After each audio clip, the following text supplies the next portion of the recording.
Hi there, and welcome back to the podcast that must not be named. I am Melissa, I am Luke.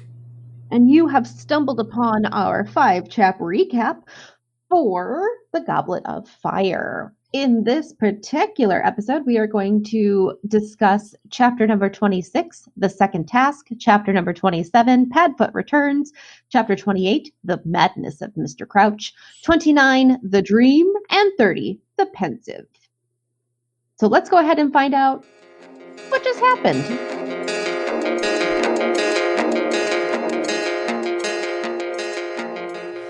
With some last-minute help from Dobby, Harry competes in the second task. Although no champions complete the task in the allotted time, all the competitors are awarded points for their efforts, leaving Harry tied with Cedric for first. A letter from Sirius prompts a meeting between him, Harry, Ron, and Hermione. They discuss Harry's stolen wand and the Crouch Sirius remembers. After Rita's article is published, Hermione receives an onslaught of hate mail. Harry meets with Ludo Bagman to find out about the third task, and he and Crumb find a babbling Mr. Crouch. Harry goes to get help from Dumbledore, and when they return, Crumb is unconscious. In Divinations, Harry has an episode and seeks Dumbledore's counsel immediately. Waiting for Dumbledore to return, Harry takes a trip through the Pensieve.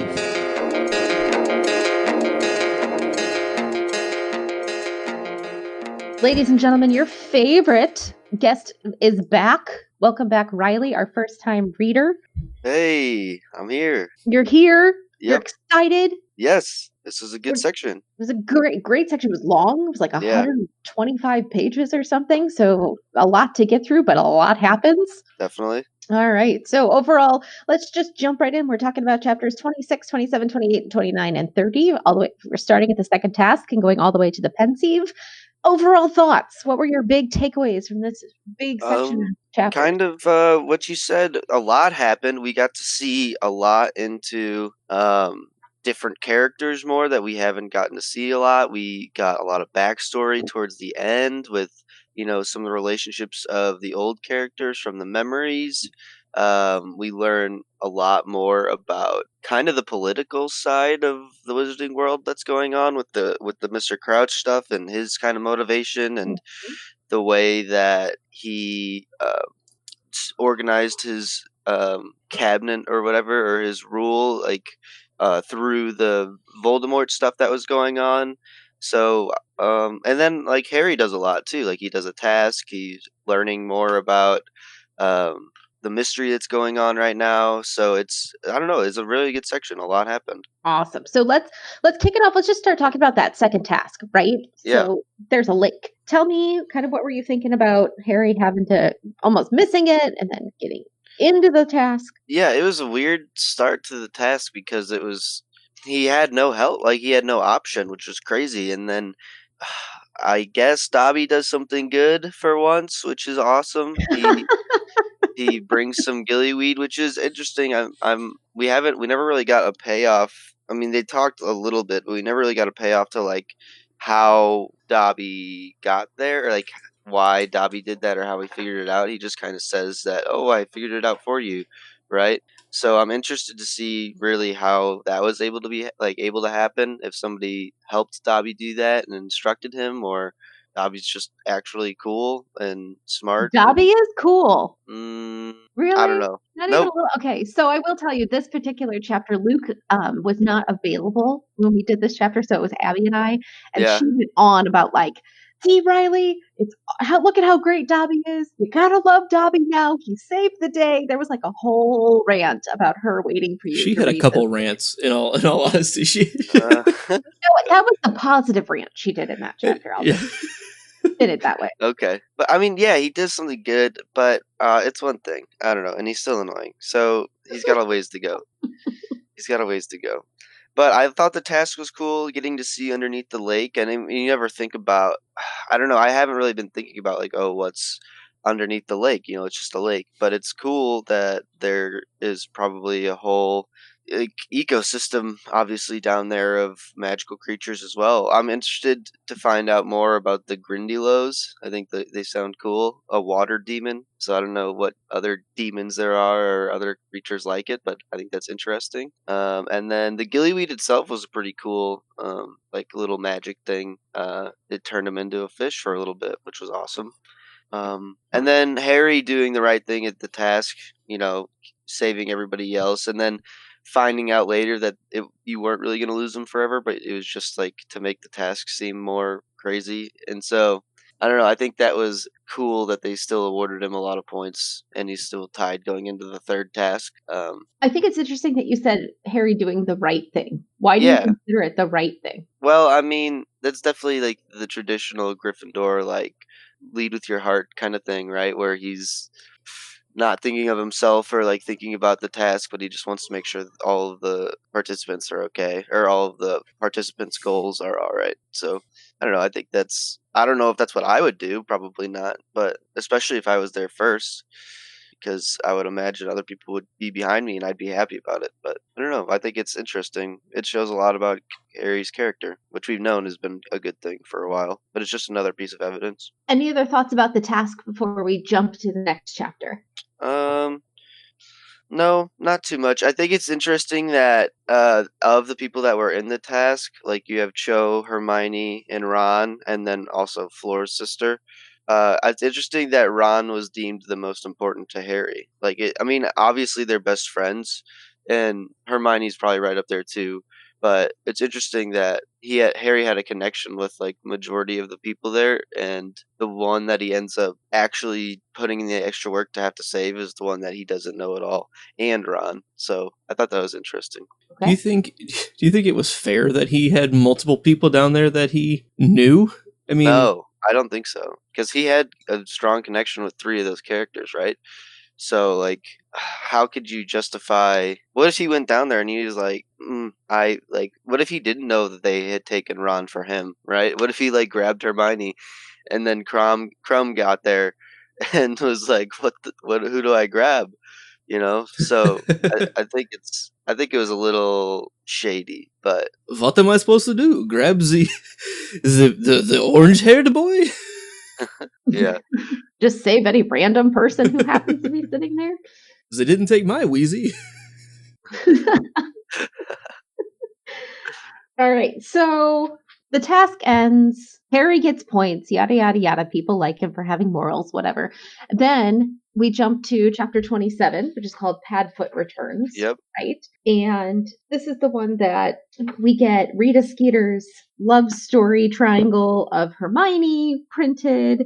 And then we go to Hogsmeade and see Sirius. Yep. So, interesting thoughts about this is like Rita Skeeter's still walking around harassing kids. By the way, like just want to let you all know that. Like, keep a pin in that. Good catch. Good catch. Like she's crazy. What the heck? Like she's an adult with an influence. And like, could you ever imagine like a journalist like writing about some like middle school or like high school drama and like posting it for like everybody to see and like making it a big like deal? I don't know. I think I guess because that's what happens to like anytime Obama's daughters did anything.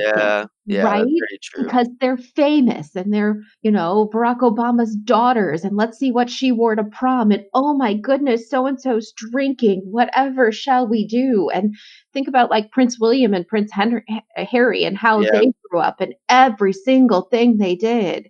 Yeah, but it's not like it'd be different if she was making up bad stories about Harry because she didn't like him. But it's just like Hermione's not famous. Like she shouldn't be. I guess she's friends with one, but like she's just a girl in school that Rita Skeeter has like latched onto. I know, but I think even tabloid artists do that. I mean, how many different girls has Prince Harry been attached to? And oh, look at this girl, and let's do a whole bio on her because I think even associating with famous people, put you like in the crosshairs. and that level of famous. Sure. I'm not talking like movie star famous. I'm talking like Prince level of famous, which that's what Harry is in the Wizarding world. Even the movies, like Lindsay Lohan was who I was kind of thinking of. Like tabloid. I mean, it made mistakes, whatever, but I'm sure a lot of that was maybe not a lot, but some things were certainly probably blown out of proportion to make it way, way worse. And as soon as that first negative thing gets out there, it's easy to keep piling it on.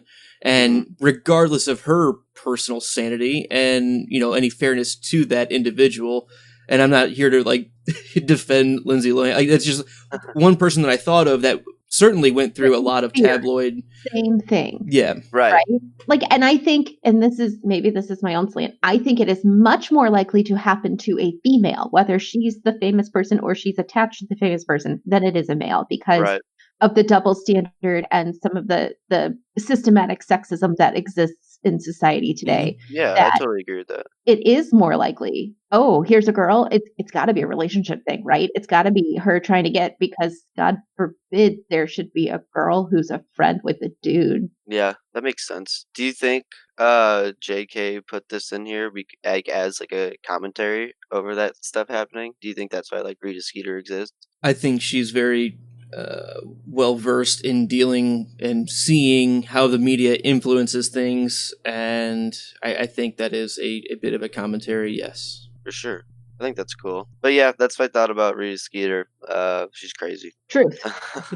What about Sirius and the visit with him? I think getting Sirius back is huge. Like, Sirius is putting his, like, all of these people are centered around Hogwarts right now with this big tournament going on, and he's putting himself at a huge risk being nearby, and obviously probably hungry all the time because he can't like just go get food from the store, and I think it's good that he's here. I don't know how it's going to play out, and I feel like he has added a lot, but also hasn't been able to do as much as he can in this section yet.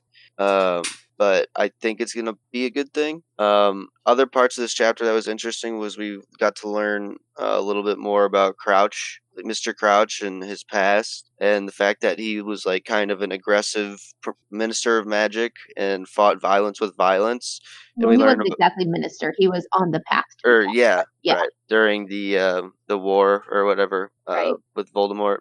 So I think that's interesting to learn about that political side, and especially, obviously, we'd learn. I mean, you can infer that he's going to start becoming more of a character, is going to be a part of this plot, because we learn about his like son and his wife, who are supposedly dead. I think they are, right? I didn't. Yes. Yeah. And somewhere in this 5 chapters, we find out that they're both dead. Yes. Yeah. Oh, I'm thinking of the that was a memory that was later. That's why his son came up. I think Sirius talks about it because he saw young Crouch be brought in. That was like the only thing that he knew about him, and then he died. Yeah, I was just confused because he was young Crouch came up later, and then I realized it was a memory. But yeah, so we learned about that, which is cool. And then I like that Sirius asks to be called Snuffles. I think it's a good name. Poor old Snuffles. Aw, Snuffles. He must really like you, Harry.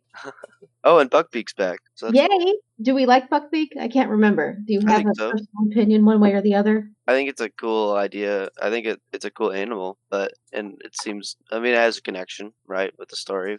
So as does Dobby, but apparently you're not very forgiving when it comes to him. But okay, it's fine. Dobby stinks. I'm gonna stick to that opinion. You are entitled to have an opinion, whether you're right or wrong. Sure. Okay. Everyone's entitled to their own wrong opinions. There you go. That's a better way to say that. So we're going to jump to chapter 28 called The Madness of Mr. Crouch. And a lot kind of happens here. We see Winky again. She's not doing so well. We get more hate mail for Hermione. We find out what a Niffler is. Yeah. And Mr. Crouch kind of comes back. We visit the Quidditch field. Overgrown. There's a lot going on here. Yeah, this was an interesting chapter. Like, the Hermione hate mail stuff, I was like, oh my gosh, that's crazy. But I think it goes along with our conversation a little bit earlier that probably stuff like that does happen. No, it 100% does happen to celebrities. So it's like, and especially now, it's less hate mail, more like social media. But it's same concept. Yeah, same concept, definitely. So that was like, I don't know, it was crazy. I felt bad. Hermione's had a rough go. She's had a tough section right now, especially with the Winky stuff, when the elves like kicking them out of the kitchens because Hermione just doesn't get it, and they don't see eye to eye, and she's trying to fight for them, but they don't see it that way. So it's been a tough section for Hermione, definitely. And then we get to see the Nifflers, which was cool. Do we think that Hagrid was digging in the morning to put gold in the ground for the Nifflers to pick up? I always did. I thought That's so. what I thought. So they don't actually just like dig into random spots and find gold out of nowhere. Like, you definitely put that in the morning. Oh, I think they do, but I think he did that like to set it up for the lesson. I think they would go digging anywhere there was gold. I think he set that up to keep it like a controlled environment. Okay. Yeah, I looked at it as he buried those coins just for the lesson, but it's not like, specifically where a Niffler would go. Okay. That makes sense. What? Oh, the Quidditch? Yeah, so we figure out why they had to cancel Quidditch, which didn't make sense, but... Does it make sense yet? Yeah. I mean, like, there's going to be a task on the field, and they kind of made the maze seem way bigger than the Quidditch field would be. Does that make like it? I don't remember what was written about it, but I have a note. It's like Quidditch maze so big ? Mm-hmm. So I don't know. Did they like extend it past the field as well? So I don't know. I would think so. Yeah. And it's kind of, we don't know what the official Hogwarts arena looks like. I mean, yeah, what we see in the movies changes a bit, and like there's definitely a lot of different visual depictions of what it looks like. But like, I think we pretty consistently have some kind of tower situation. And I think that could easily be, it's the field and then the towers, and then like it just sprawls out beyond that, because what does the ground game really matter? It doesn't. So it doesn't. But I will say, according to Quidditch Through the Ages, a Quidditch pitch is oval shaped. Mm-hmm. It's 500 feet long and 180 feet wide. Okay. So it's longer and wider than a football field. Yeah, it's pretty big. It is pretty big. So I agree the maze is probably huge, but it might fit in that space. Okay. Theoretically. And then we get the soft side of Krum and Hermione, which was cute. Him like being worried about what was going on between Harry and Hermione. I thought that was funny. And then Mr. Crouch comes and he's crazy and he's coming from the woods and the woods wild. In the woods. In the woods is the Weast. Were you surprised by that? Like him just kind of appearing from nowhere? I knew he was going to come out at some point in this section, but yeah, I was surprised right there. And then the minute Harry left, I knew it was not going to turn out good. Like, I knew Crump was going to be either hurt or attacked or something, and then that happened. Well, it's the idea of like a scary movie, right? You never separate. You don't go running off. You never say, I'll be right back, because it doesn't work. Isn't Crumb like a huge guy? Like, could they have not just like got Crouch? Like, they don't know some kind of like handcuffing spell, or like just knock him out and brought him back to the tower? He had to stand. That's a great idea. Like, why don't you jelly legs him and then just like Wingardium Leviosa him up and float along? The consistently most underutilized spell in the entire book. We learned about it in book 1. The full body bind. Come on. Use it all the time. Like, don't let prisoners walk around. No, full body bind, Levi Corpus, carry him around. Or Locomotor Mortis, that's what they used on Snape when he was knocked out after book 3. So perfect. I just don't understand how that's not all the time. Like, unless it's like kind of like low level and kind of easy to break. Like, I could see that, I guess, but at least do it. Like, you're better off doing something. Like, one thing that's going to make them like slower to their wand if they try to do anything. So I think the main reason that these two boys don't do anything is because that's kind of attacking authority, right? I mean, they still have that hesitation of.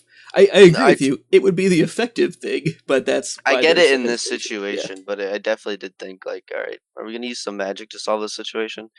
But I mean, I totally understand. I mean, a lot of the problems get solved in these books so far have been like a lot of investigative work and a lot of like self-discovery, right? And so that makes the makes the book good for the characters. But I can't help like all the time. I mean, I think it would be a boring book if it was like, oh, here's the problem, but here's the made-up magic spell to fix it. I mean, obviously wouldn't be as good of a read, but sometimes I think it could be used more often. I don't disagree with you. I think magic is always an option, only they Yeah. don't use it very often. And yeah, that would be easier. All right. Any other thoughts about Mr. Crouch being mad? Not too much. No, not yet. Not for this section. Well, then we get to 29, which is called The Dream, right? So Yep. this starts off with Harry kind of filling Ron and Hermione in about everything, and then Luke's favorite scene in the whole book between Harry, Ron, Hermione, Fred, and George up in Owlery. Yep. Get another letter from Sirius, and then really, like, we're in class, right? Divination, and Harry falls asleep. Yep. Has a dream. That's the chapter. Pretty much. Yeah, a lot of this happened a lot in this section where it kind of brought it down for me a little bit. Like I thought all the action was awesome, but anytime they were doing investigative work, we would always get a super long conversation about what we just read, and it'd just be like reiterating it to other characters. And so it's good, like continuity, obviously, to know who's in the loop for different investigation parts. But it was like a lot of rereading the stuff that I just read, just being spewed to somebody else. So that was kind of boring a little bit, but it didn't like affect too much. But yeah, the scene with Fred and George was cool. How like it was just so goofy. They're like, "Well, if you don't ask questions, we won't ask questions," and they're all doing their own kind of secretive, shady things, which is fun. Why is it your favorite scene in the book? It's not my favorite scene in the whole book. It's really funny. I like just the silliness of it, and it just fits. I it's like kind of farcical, right? Like there Yeah. should be like 17 doors people are coming in and out of in a funny way. That's the way the lines are written. Yeah, that's true. No, if I had to pick from what we've seen so far, favorite scene in the whole book, chapter 1 stuff in general so far. Yeah. Interesting. Okay. And then Sirius was not happy about the forest stuff, right? But it makes sense. But I think it's good that Sirius is there and he's close and he can respond quickly to things now. So Harry is obviously going to throw caution to the wind at any point, even though it's just kind of a situation that he finds himself in. It's not like he went to go do that on purpose, but Harry is going to do that if it comes down to it. And I think it's good that he has somebody there who's like actively trying to stop him from doing that. I think it's helpful because a lot of things that Harry gets in trouble, like when he's in trouble, is because of his own, like, oh, I'm gonna go run into the trouble. Like, where's that trouble at? Here I come, trouble. Yep. But yeah, then we get to the big dream in class, which was crazy. I don't know. I'm assuming it's Voldemort. I mean, we all know that, right? And he has a snake named Nagini, which we've met, but seen in the previous dreams. So that's scary. And then he's torturing Wormtail, I guess, to show his dominance. It's kind of crazy, but Voldemort's a bad guy. I don't know. I think it's interesting. I feel like the next chapter I read is going to be a lot of revelation about all of this stuff. Like the next two, I feel like it's going to be kind of all coming down soon. So I don't really have a ton of full-fledged thoughts about everything that happened, but it's interesting and I'm excited to see where this goes. Like I don't know where it's all going to connect. Okay. Then we end it with the pensieve. So Harry wakes up. He denies Professor Trelawney from her pressing it any further. Yeah, which poor Trelawney, I felt very bad for her because here is somebody having an actual real life like premonition and he gives her nothing. But then we go to Dumbledore's office where we run into the Minister of Magic and Dumbledore, and then we curiously stick our heads in a bowl of soup and see some people's memories. Yep, it's crazy. I thought that was a really cool thing, the pensieve. But yeah, we get this was a hefty chapter. We get a lot of backstory about different characters and the trials following the downfall of Voldemort. I mean, we pretty much figured it out earlier on, but Karkaroff was a Death Eater. We find out that he's given a bunch of people's names away, and now that's probably why he's a headmaster or the leader of the school, another school. Oh, you think that was like his reward, not only just getting out, but also the position? I mean, I think he wouldn't be in that position if he didn't obviously clear his name, right? Right. So, I'm interesting to see what kind of school Durmstrang is if we ever go there or anything like that, because it's probably a pretty shady place if he's running it. Snape was a Death Eater, confirmed. Yes. Crazy. Mm-hmm. Right?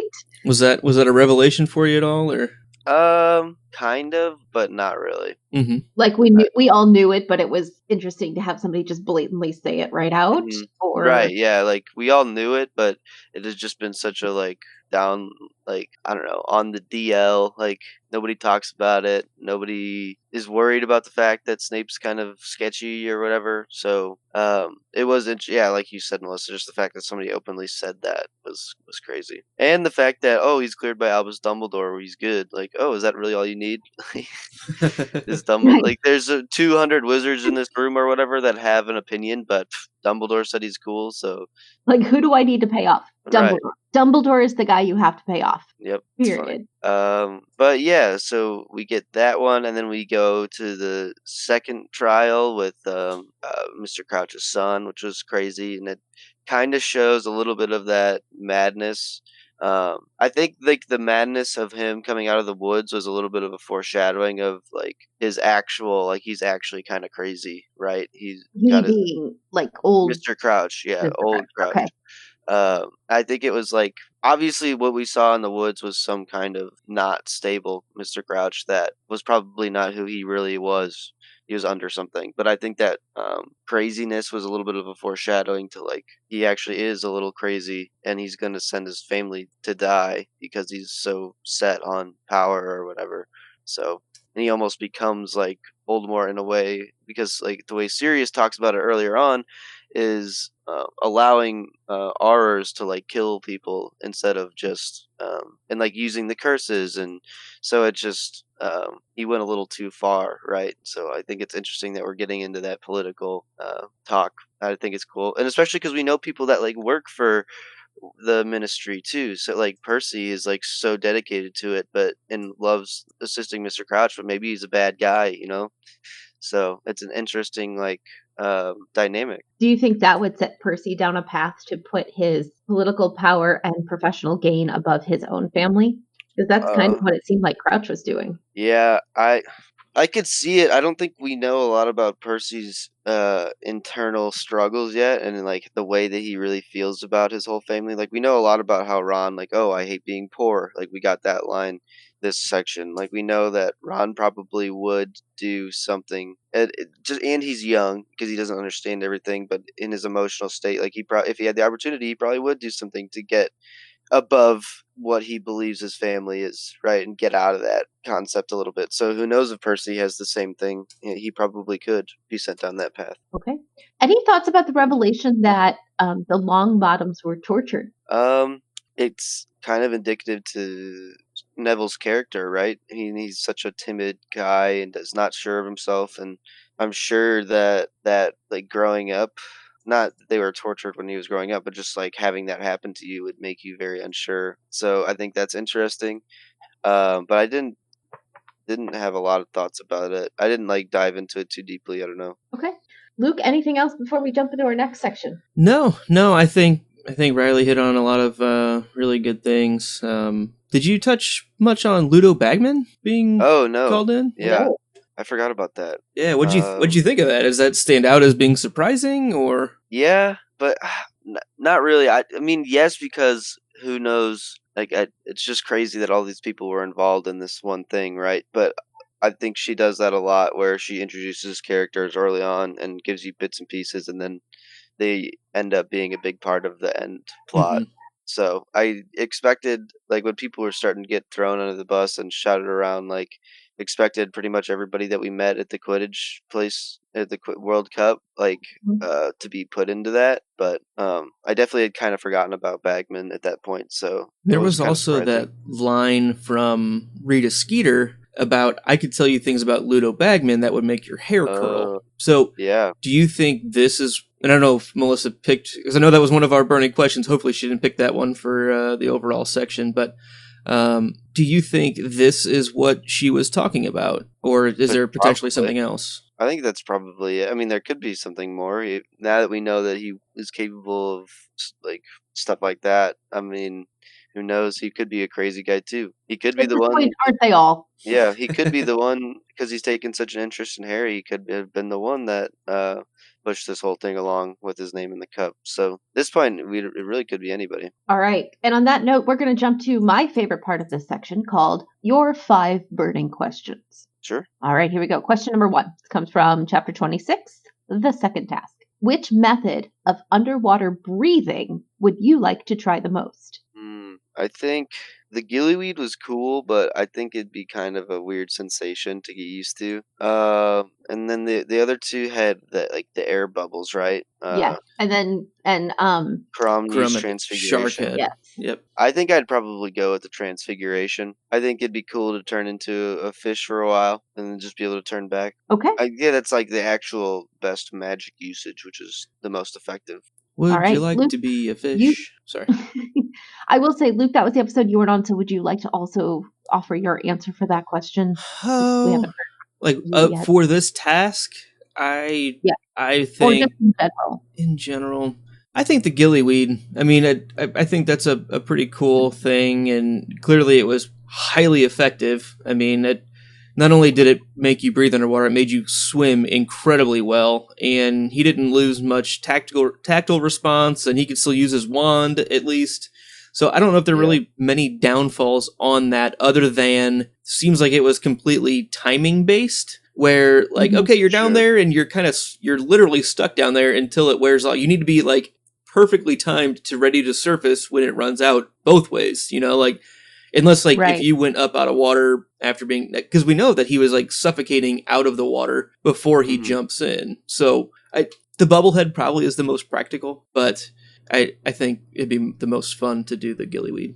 Okay. I think the transfiguration would be the least risky in terms of like running out, right? Because I'm sure if you're the one doing the transfiguration, you could probably do the duration for however long, maybe, right? I think the bubblehead would be the same thing too. That would be a You think? on and off charm is how I would look at it. Yeah, but what if you like for some reason you can't use your wand? Like you get trapped down there on something, so you wouldn't be able to turn it back on if it goes off. Well, I think Crumb still used his wand to transfigure his head into a shark. Right, but I mean, like that's gonna stay. I don't know the spell details, right? But I'm assuming that if you're doing transfiguration, it's gonna stick around like until you take it off. So let's. I don't know. Worst case, I know we're going a little long on this question, but worst case, something goes wrong. You can come out of the water and still breathe the bubble head thing above water, and you're not walking. Yeah. At least you just have a bubble and not a shark head to walk around with the rest of your life. Like That's true. to me, it seems the And you safest. can talk.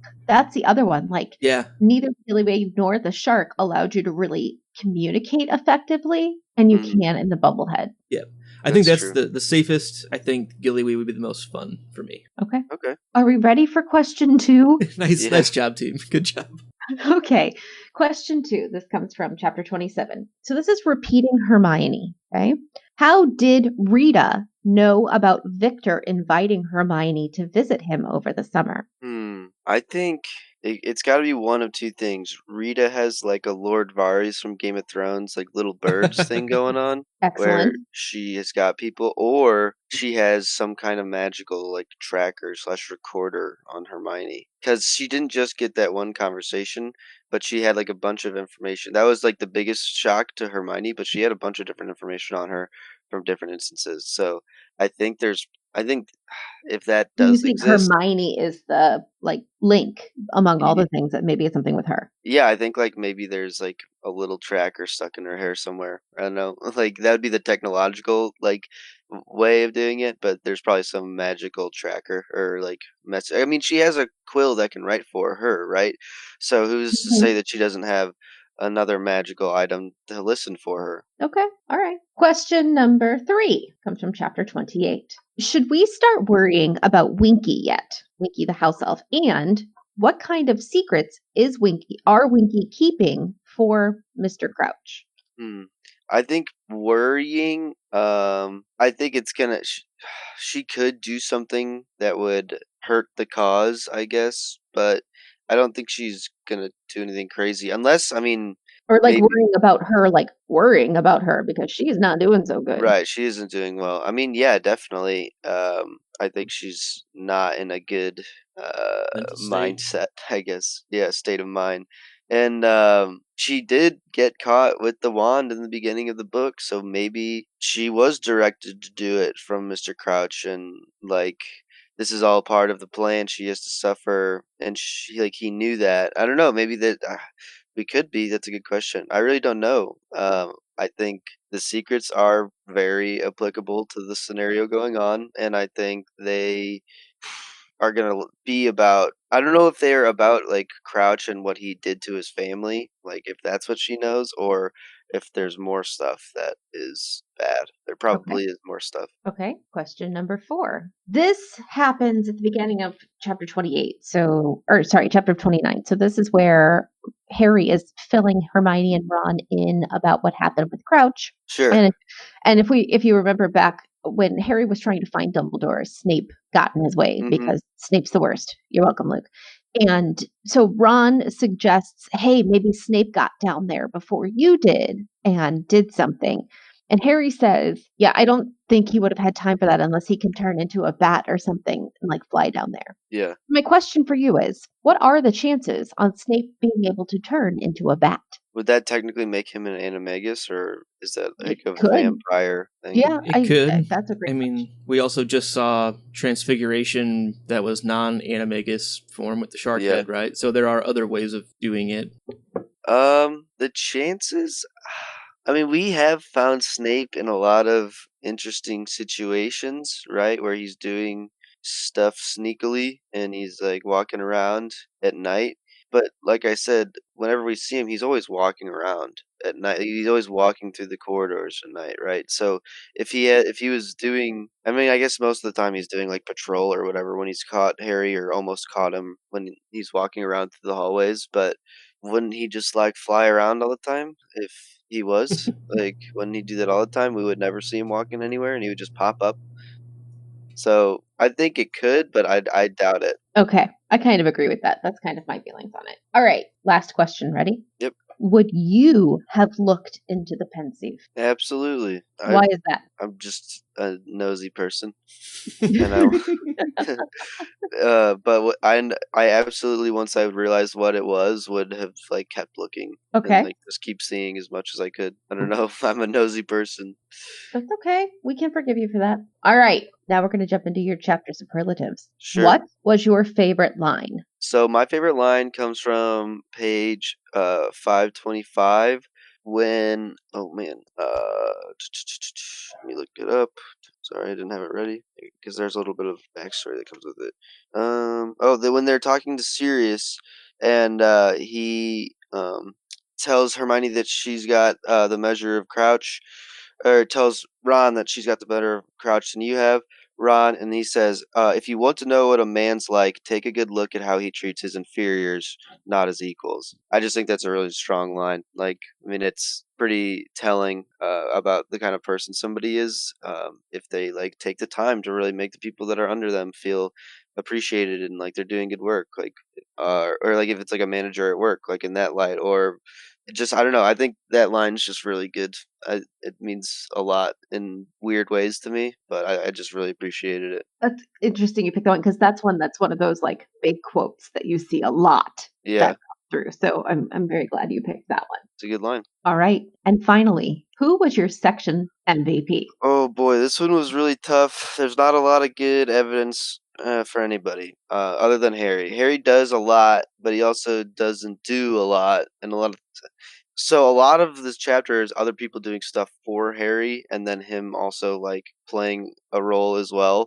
But not many people had. There's no like one character who like had done a significant amount than anybody else.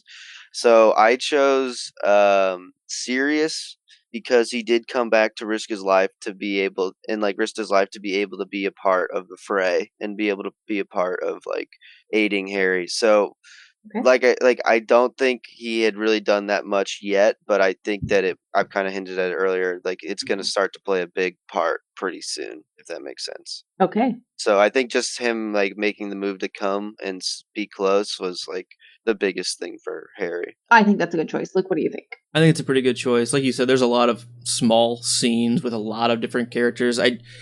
the serious stuff does stand out to me as well. I Mhm. think that's a pretty strong choice. And honestly, that one line that you mentioned, it's like Melissa also said, it's one of those big ones. It's one of those memorable ones that it's just a good sentiment and Yeah, it sticks with you kind of thing. So nice job, 100%. Sirius. Seriously good section. All right. Well, Riley, I think that wraps up your Right. required participation for this group of chapters. Required participation. Yeah, you've been voluntold. Look at you. You're doing so good. It was fun. It was fun. We're almost there. Almost there. Only 7 more chapters to go. Oh man. Do you know what the next I know, chapter so we'll is? see. Chapter 31. I believe it's the third task. It is the really? third task. Yeah. Yes. Ooh, This, Awesome. I'll say this upcoming section is some of the best Harry Potter, in my opinion. Cool. I'm excited. Yeah, I agree. I can't wait to see you after chapter 35. Okay. He's like, oh no. Oh, no. That's ominous. Harry dies. I mean, there's 3 more books after this, but what are we gonna do? It's the story of Winky's search for her life purpose. There you go. That would be a All compelling right, story. Riley, thanks for being here. Yeah. We'll see you another time. Yep. Thanks for having me, guys. Thanks, All right. Riley. Bye. See ya.